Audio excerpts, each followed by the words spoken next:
Bonjour à tous, bienvenue à Hebdo4, votre émission d'information locale et régionale. Voici le contenu de l'édition du 3 mars.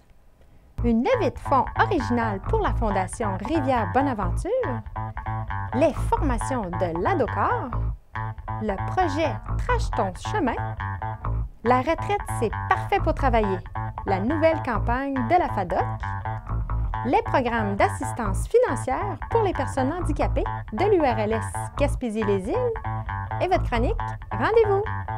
Télévague vous souhaite une très bonne émission. Débutons avec une levée de fonds audacieuse qui a été organisée cette semaine sur une rivière de la baie des Chaleurs. Monsieur Arbour, le président de la Fondation Rivière-Bonaventure, nous en parle. Bonjour, Monsieur Arbour. Bonjour. La Fondation de la Rivière-Bonaventure, ça a commencé comment, ça? Oui, la fondation a été mise en place l'été dernier. Okay. Alors, on a inauguré cette nouvelle fondation au mois de juin. La Fondation Rivière-Bonaventure a pour objectif la préservation de la Rivière-Bonaventure de différents moyens, sur toutes sortes d'aspects. Prévention, sensibilisation et information sur comment s'assurer de préserver la rivière le plus intègre possible pour les générations futures. Alors, c'est un peu le but de la Fondation. Parlez-moi donc de votre première activité de financement pour la Fondation. Bien, comme vous voyez, on est ici sur la rivière Bonaventure aujourd'hui, près du pont du Rapide-Plat, qui est le long de la route qui donne accès à Saint-Elzéar. Alors, on a commencé notre campagne de financement 2024 par un événement plutôt particulier, qui est l'installation d'une sculpture, qu'on dit sculpture éphémère. Elle est faite en bois de mer qui va se disloquer et partir avec le départ des glaces, quelque part en mars-avril, comme on le prévoit. On l'appelle la bibite. La bibite sur les glaces ici sert de prétexte, disons, à ce que les gens puissent miser ou parier sur le départ des glaces. Okay. Alors, quelque part entre le 10 mars et le 30 avril, ces dates-là, les gens peuvent aller sur notre site web, qui est fondationrivièrebonaventure.org. Okay. Et sur le site, on peut miser une date on fait une prédiction sur le départ des glaces à une telle date. Et à ce moment-là, les personnes qui auront misé sur cette date-là, si les glaces partent à ce moment-là, on tire au sort un gagnant. C'est sur le principe des tirages 50-50.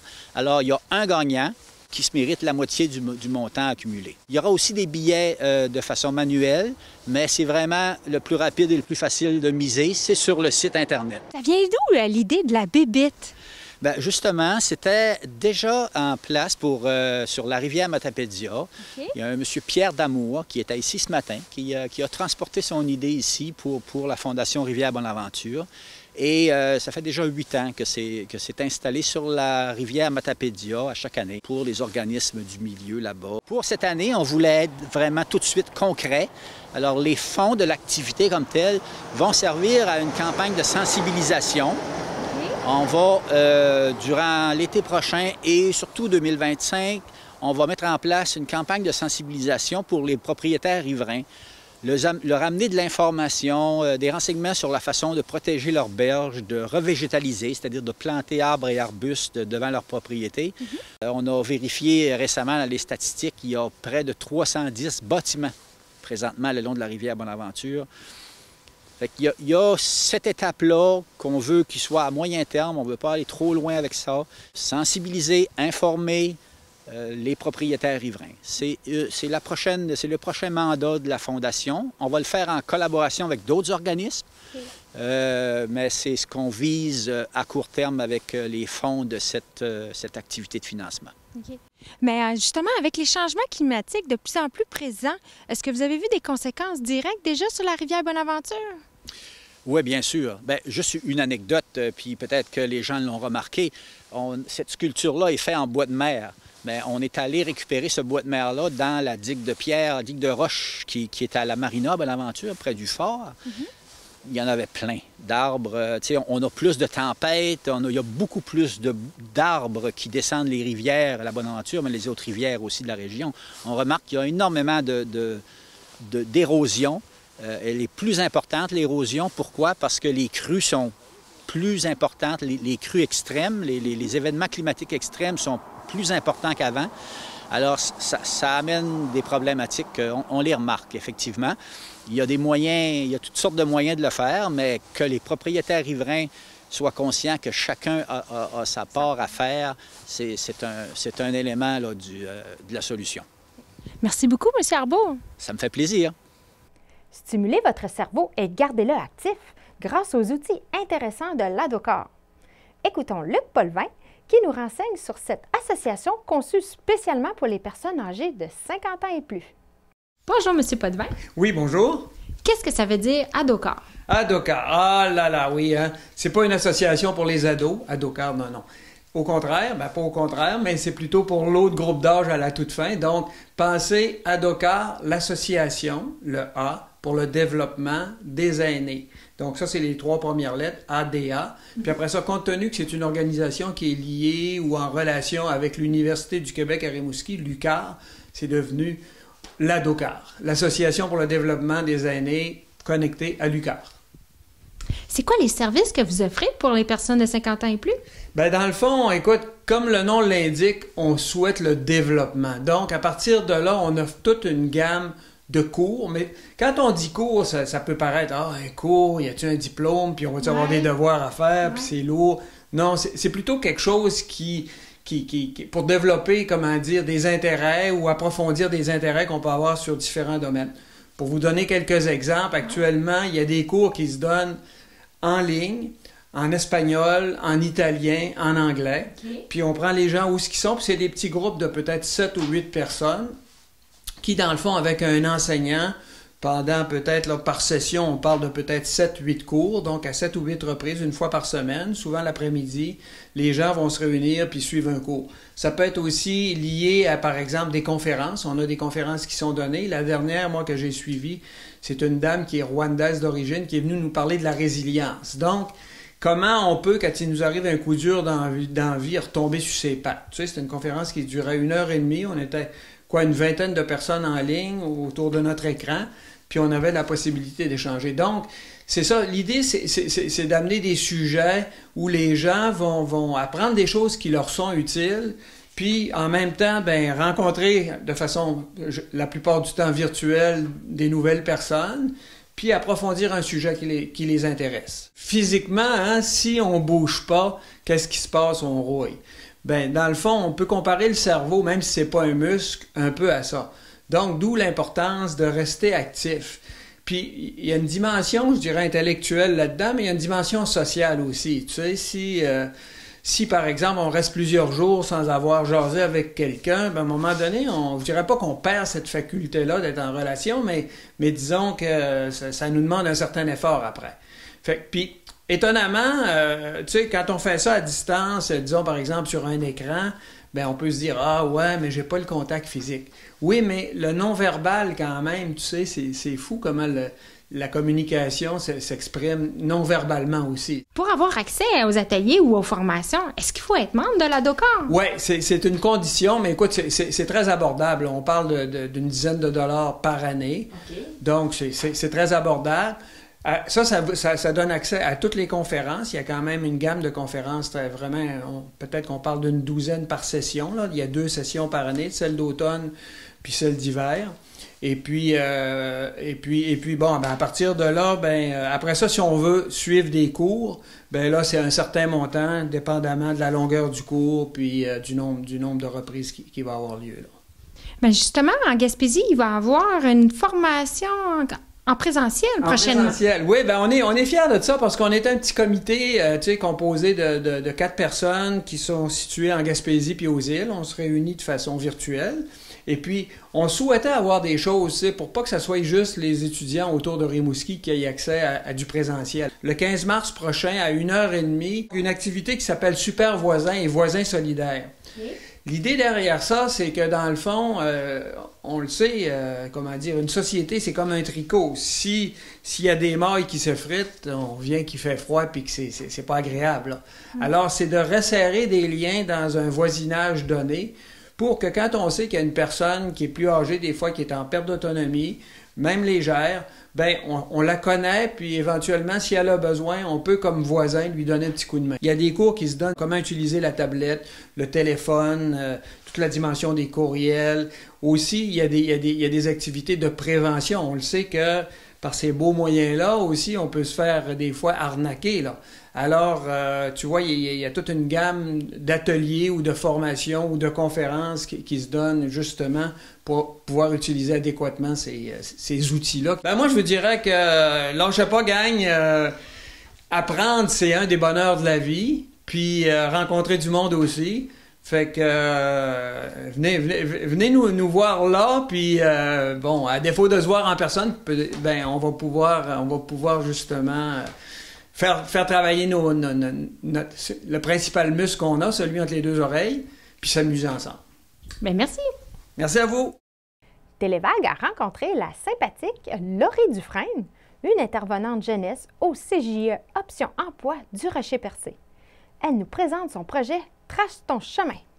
Bien, moi, je suis intervenante jeunesse pour le volet autonomie persévérance scolaire qui s'appelle Trace ton chemin.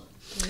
C'est un programme pour les jeunes qui vivent des difficultés personnelles, d'insertion sociale, vraiment à la base, là, ou plus. Qu'est-ce que je veux dire par là? C'est vraiment si tu as besoin d'aide au niveau de ton budget, au niveau tu n'as plus de cartes, tu as besoin d'aide pour les démarches d'aller chercher tes cartes d'identité, tu as besoin d'aide au niveau de te loger, d'avoir des vêtements, de prendre confiance en toi, d'aller chercher des ressources pour prendre confiance en toi. Moi, je suis là pour ça aussi. Fait que c'est vraiment varié, c'est très large. Puis si tu te sens interpellé par ça, faut pas que tu te gênes. Tu sais, ici, on est un organisme très ouvert, on a plein de projets. Donc, je travaille de façon individuelle, mais aussi de groupe. Oui. Puis, c'est vraiment des approches personnalisées là, que je fais. C'est vraiment à la base du besoin de chaque jeune. OK. Puis, vos ateliers de groupe, c'est quoi? Ou juste les thèmes? Bien, là, c'est pas encore débuté, mais à venir, moi, j'aimerais beaucoup des ateliers culinaires. Oui. Parce que c'est beau savoir faire un budget, ouais. Mais il faut savoir aussi faire la recette. Puis se débrouiller au niveau nourriture. Fait que j'aimerais... Ça, c'est dans les projets à venir que j'aimerais faire. Puis aussi, j'ai un projet qui est pas encore en démarrage, mais qui s'en vient, qui s'appelle le projet Sac à dos. C'est pour aider les jeunes qui sortent des centres jeunesse, okay. Puis qui ont besoin d'un petit coup de pouce. Fait que dans le sac à dos, il va se retrouver des éléments dedans qui vont pouvoir voler un peu de leurs propres ailes. Puis je fais ça en collaboration avec Jessica Beaulieu de PQJ. Fait que l'accompagnement, par exemple, j'ai un jeune qui m'est arrivé qu'il n'y avait plus de logis. Moi, je priorise vraiment l'accompagnement. Je fais pas à la place du jeune. Fait que je l'aide là-dedans. On est allé trouver des vêtements, de l'alimentation. On collabore beaucoup avec le PRS. On peut donner des coupons à certains individus qui sont dans le besoin. Aussi, je travaille avec un jeune au niveau vraiment d'un plan d'action précis pour arriver à être capable de retourner sur le marché de l'emploi. Okay. Il a vécu des choses dans sa vie qui l'amènent à plus être nécessairement capable de s'adapter dans un milieu d'emploi, qu'on travaille là-dessus. Avec un autre jeune, je travaille vraiment au niveau de sa confiance, de son estime, pour trouver un peu sa place dans son environnement familial. Mm-hmm. Fait que c'est un peu ça, là, la diversité. Okay. Est-ce que vous leur montrez aussi à comment prendre des décisions éclairées?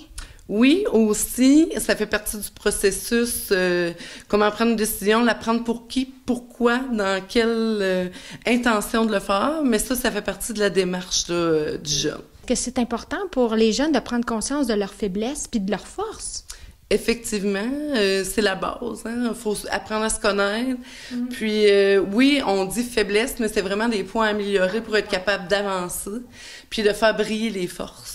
C'est vraiment ça, c'est de travailler avec les forces de l'individu, puis de le mettre sur une étoile, dans le fond, le faire briller.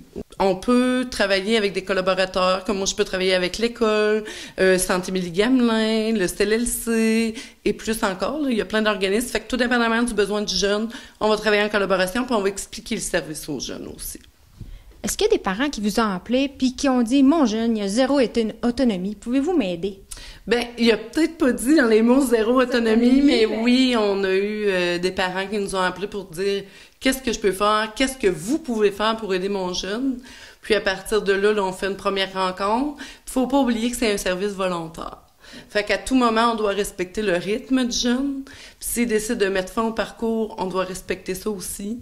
Mais habituellement, on est quand même bon là, pour créer un bon lien de confiance puis faire un petit bout de chemin ensemble. Pouvez-vous me parler du projet Passage 2? Oui, Passage 2, c'est vraiment pour les élèves de secondaire 5 qui vont quitter soit en DEP, soit au cégep. Puis c'est vraiment des ateliers pour les préparer à cette nouvelle vie de jeune adulte. On va parler du budget, de la saine habitude, les saines habitudes de vie. On va leur montrer aussi comment gérer un horaire, parce que l'horaire du secondaire, l'horaire d'un DEP, l'horaire du cégep, c'est vraiment différent. S'ils veulent travailler, comment entrer ça dans leur horaire? Faut qu'ils prennent du temps pour leurs études. Fait que c'est vraiment un passage obligé. Puis, nous, on est là pour vraiment leur donner des outils. Ça, c'est-tu sous forme de groupe ou individuel? C'est sous forme de groupe. Okay. On va dans les classes leur expliquer tout ça. Puis c'est sous forme d'atelier de jeu. C'est vraiment très ludique. Vous pouvez nous contacter par téléphone, appeler au CGE Option Emploi.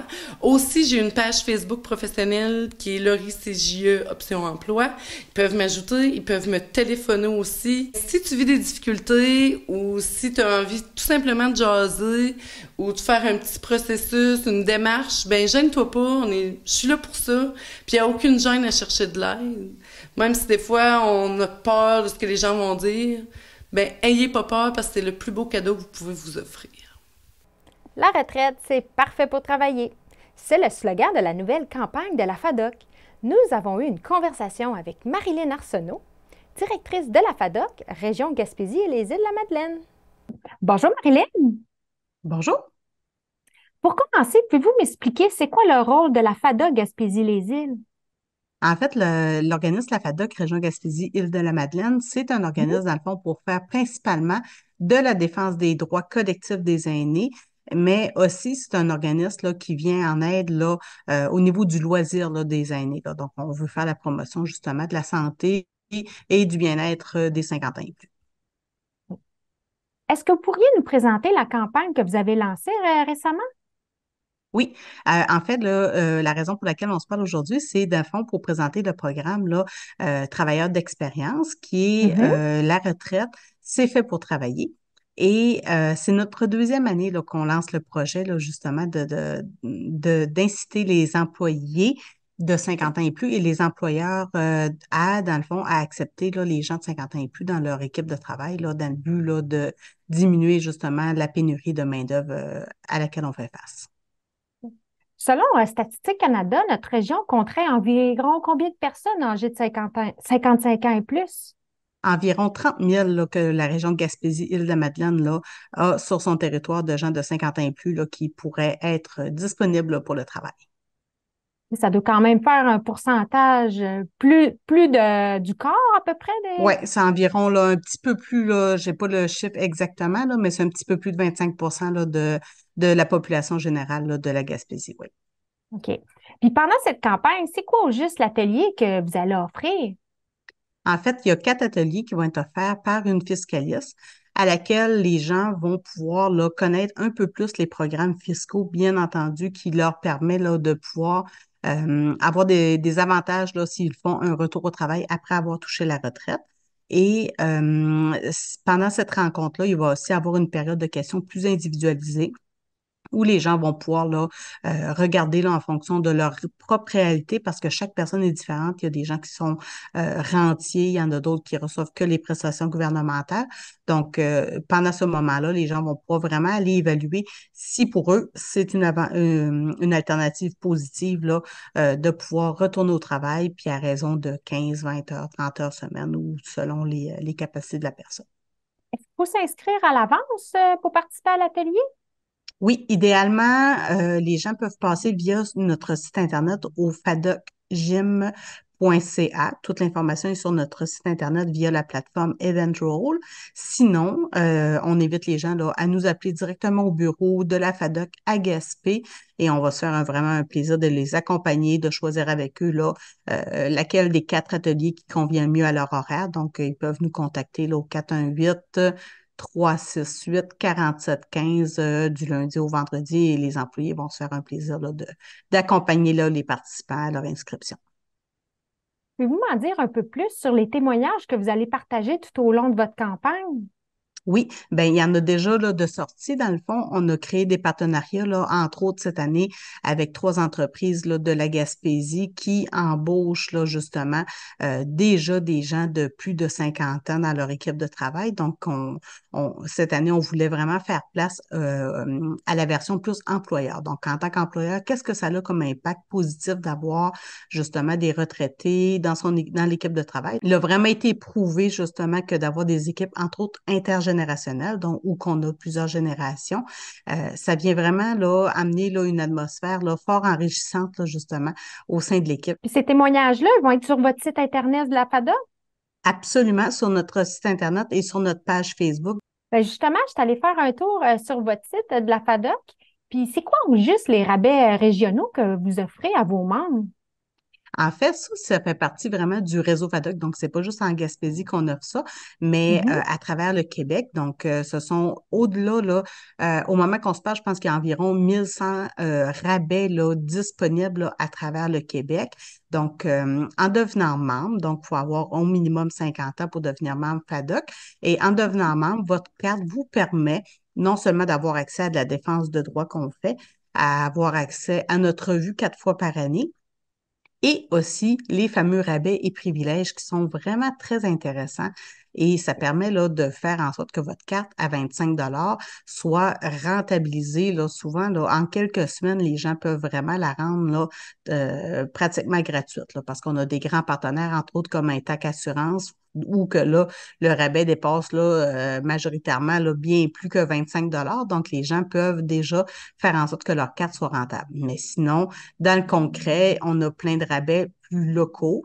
Et ce qui est intéressant aussi, c'est que votre carte, même si vous l'achetez dans une région, que ce soit en Gaspésie ou sur l'île de Montréal, les rabais sont accessibles pour tout le monde partout. Donc, votre carte vous permet là, de voyager. Vous allez, mettons, dans la région de Québec, vous pouvez télécharger l'application et en quelques clics, là, vous voyez les rabais qui sont disponibles dans la région où que vous êtes. Donc, ça vous permet encore plus de rendre votre carte là, rentable. Là. Donc, c'est vraiment un avantage, là, surtout en ce moment où que tout coûte plus cher. Donc, si ça peut permettre là, de faire des économies aux gens, ben on en est super content. Ben, je vous remercie beaucoup, Marilyn, pour cet entretien. Puis on invite donc la population de 50 ans et plus d'aller visiter votre site Internet pour en apprendre Oui, davantage sur services, activités que vous pouvez leur offrir. oui. Hein? La responsable des programmes d'assistance financière à l'URLS Gaspésie-les-Îles, Lusterio, nous renseigne sur les diverses possibilités d'obtenir de l'aide pour faire bouger les personnes handicapées. Bonjour Luce. Bonjour Valérie. L'URLS, vous êtes une grosse équipe. C'est quoi votre mandat, vous, à l'URLS?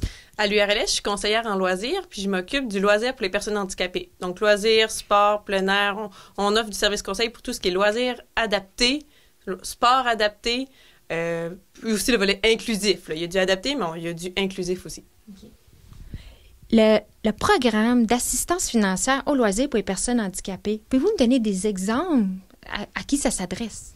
C'est ça, on a fait le lancement du programme qui consiste à soutenir les responsables de loisirs à embaucher des accompagnateurs. Donc, quand on est une personne en situation de handicap puis on a besoin d'un accompagnateur pour réaliser ses activités de loisirs, ça peut être un frein de trouver l'accompagnateur ou de s'inscrire à une activité puis qu'on a besoin d'un accompagnateur pour la sécurité, pour l'accompagnement, pour la compréhension.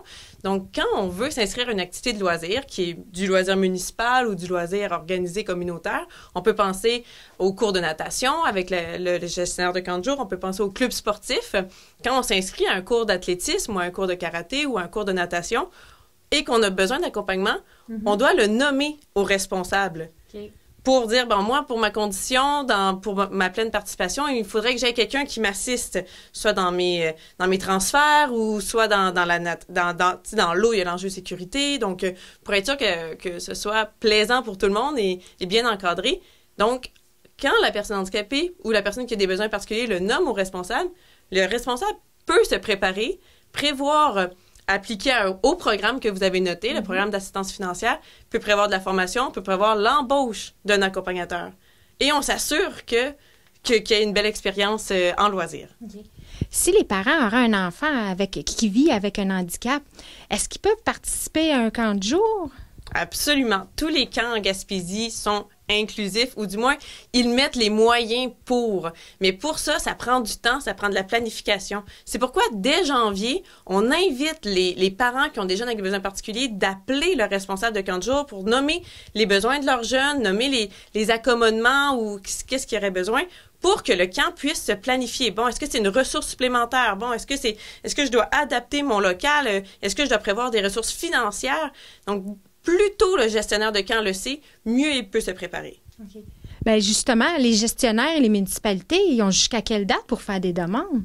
Donc, pour notre programme, les municipalités et les gestionnaires de camp ont jusqu'au 1er avril pour déposer. Donc, dès janvier, février, mars, c'est 3 mois qu'on parle beaucoup de camp de jour pour qu'il y ait un réflexe. Fait qu'on parle aussi avec les intervenants de la santé. Si on accompagne des jeunes, on peut interpeller le responsable de camp de jour. Mais après cette date, c'est encore possible d'appeler son gestionnaire, le responsable de camp. C'est pas la date limite de s'inscrire, mais après cette date, le temps presse plus. On tombe dans un sprint de préparation 40 jours. Donc là, les offres d'emploi sont peut-être déjà lancées. Donc, si on doit embaucher une personne supplémentaire, là, il peut y avoir des contraintes là, qui pourraient empêcher un jeune de participer au camp. Si on n'a pas la ressource embauchée, sa participation pourrait être compromise. Puis c'est quoi votre autre programme d'intégration et loisirs? Oui, on a un programme qui s'appelait Intégration, loisirs et sport, qu'on a renommé Loisirs et sport inclusif. On veut adopter le terme inclusif dans nos communications. On parle d'inclusion. L'intégration a fait son temps. Là, on parle d'inclusion. Puis on peut penser au para-hockey, qui est un sport inclusif que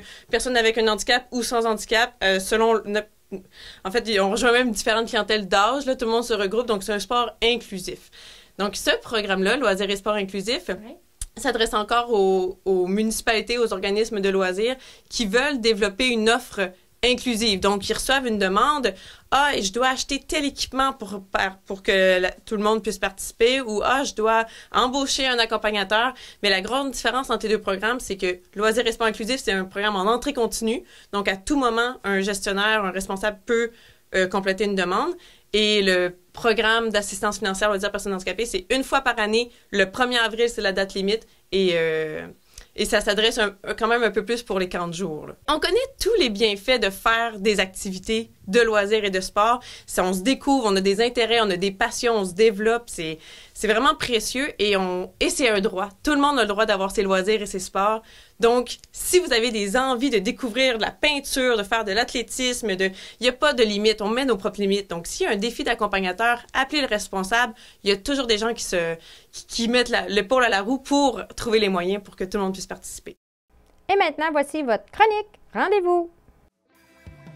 Bienvenue à la chronique Rendez-vous de cette semaine. Jeudi le 7 mars à 16h, la Ville de Passepébiac vous invite à l'inauguration de l'installation Traits de mémoire au Centre culturel. Œuvre réalisée par les élèves du 5e secondaire de la polyvalente de Passepébiac à l'hiver 2022 à des ateliers de collage numérique et qui font maintenant partie de la collection permanente de la Ville.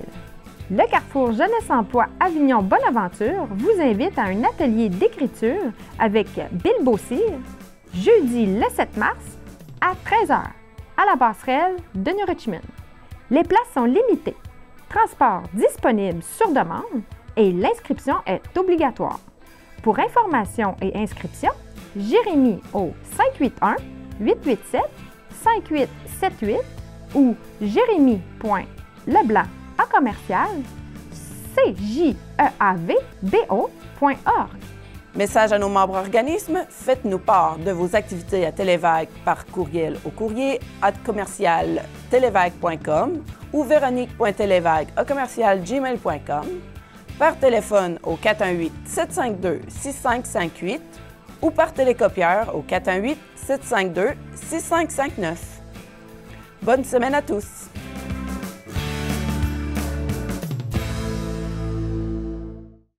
Ceci termine votre édition d'Hebdo4 du 3 mars. Merci beaucoup pour votre écoute et rendez-vous la semaine prochaine pour une nouvelle émission d'information locale et régionale. Télévague vous souhaite une excellente semaine à tous!